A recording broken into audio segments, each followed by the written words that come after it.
G'day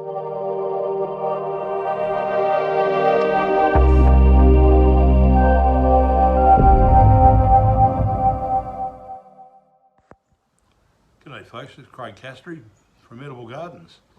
It's Saturday afternoon and look, I've had quite a few people ask me after a little brief video that I showed with regard to thunder and lightning whether I'd have open gardens or not. Well, I do from time to time, but not everyone obviously is going to be able to do that. So I sort of figured that maybe it's time I did a quick video of my garden and just a little bit of the backyard, just so that people can get an idea of how small it actually is. I'm sure when people hear me talk about it that they think it's quite a large garden, but it's not. It's we're on a 500 square metre block with quite a large house, and it takes a big footprint of the land, and you know what's left we've turned into an edible garden, and it's anyway. Look, without further ado, I'll take you for a bit of a tour.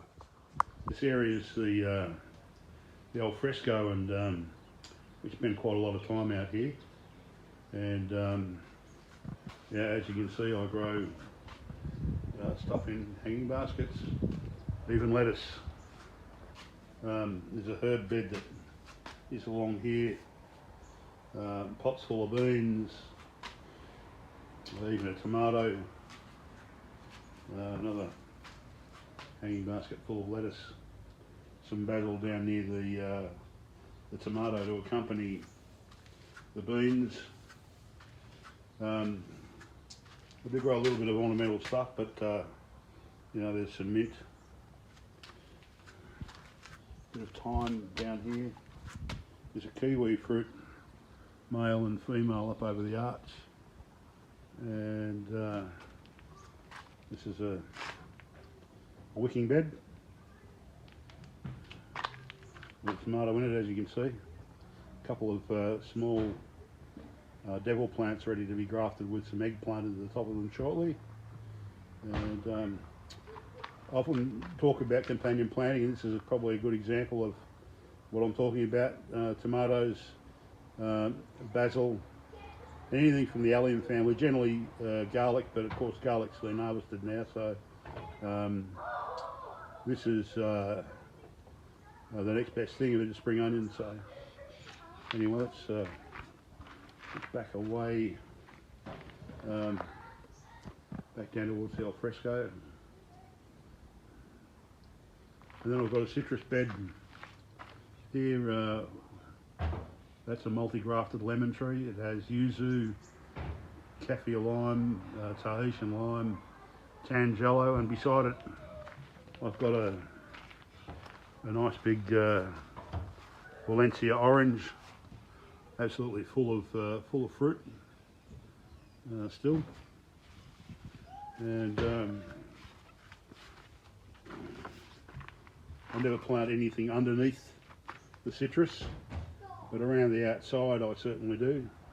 As you can see, typical of an edible garden, lots of flowers. Tansy, that ferny looking thing, that's that big leafy plant in the front, that's a sunflower. It's one of the pink sunflowers, so they're a bit hard to get a hold of. A little bit of silver beeton amongst. There's some blueberry, and of course the strawberries. All planted one underneath the other with irrigation over the top so that they flood fill each other. This is a passion fruit marigold. You often heard me talk about those in the posts. There's a gladioli down there, and these wonderful little alpine strawberries, as you can see. They're just delightful, they are. They can be a bit weedy, so you've got to be a bit careful, but I often pass them on. I also let lots of things go to seed from time to time, so I'm never without spring onion. And here's one of my spaded apple trees. This actually has 12 varieties on it, and of course I've got an insect hotel just beside it, and there's another one here with a rain gauge over the top. Anyway, I'll just reposition and I'll be back. It would start raining just as I start to film, eh? Anyway, this spot I normally reserve for shade-loving plants, and as you'll probably see, I've got lettuce, tomatoes, basil. I'll keep sort of saying this, that the large leaf plants are forest dwelling plants and they like shade. So anyway, there's a celery about to go to seed, which I'll capture the seed from, not only to replant but actually use the seed in curing meat. So it's a custard apple, semi-deciduous, just starting to come back into leaf.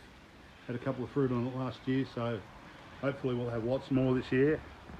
There's my spaded apple tree, 12 varieties. You can see chives at the bottom, great companion. Also what goes well on the plate together, goes well on the ground together, so apple and rhubarb on the plate's a great marriage made in heaven, so they go well together in the ground. A little bird house. In the hope that a bird decides to take up. Certainly a small bird that will be a predator. That's a spaded apricot. Absolutely full of fruit at the moment. Another small bed with tomato. And as you can see, I don't crop, as I keep trying to tell you guys not to. So I'll just sort of move around the garden so you can have a bit of a look to see for yourself. Excuse some of the weeds. I haven't been as diligent this year. I've been very busy finishing off that next book that hopefully will come out in late December. I've got my doubts now, but anyway, I'd like to think that we can get it out there, but we'll try. That's a multi-grafted pear. Another bed down the back here. You can hear the chooks in the background, they want to come out. Thanks to my wife, she continually lets them out, much to my dismay. Anyway, again, great companions, basil, tomato, garlic, marigolds to keep the nematodes away. Surround them with a bit of lettuce. So dwarf peach and nectarine all on the same tree. This is the second spaded apple tree. This is a 6-way apple. You can see the larger fruit there. They're Gravensteins. The lower ones down below are Fuji, and then further over the back of the seat there they are Regala. This is in the spaded Angelina plum, and a beehive right beside.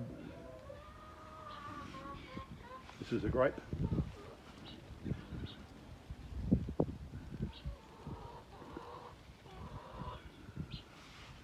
And passion fruit marigold.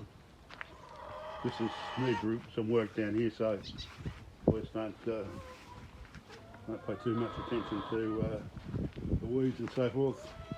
That's a peach, Flavour Crest peach. Not sure what this apricot is, but it's the earliest fruit we have for summer, and it's the most magnificent apricot I've ever tasted. Hopefully one day I'll work out what it is.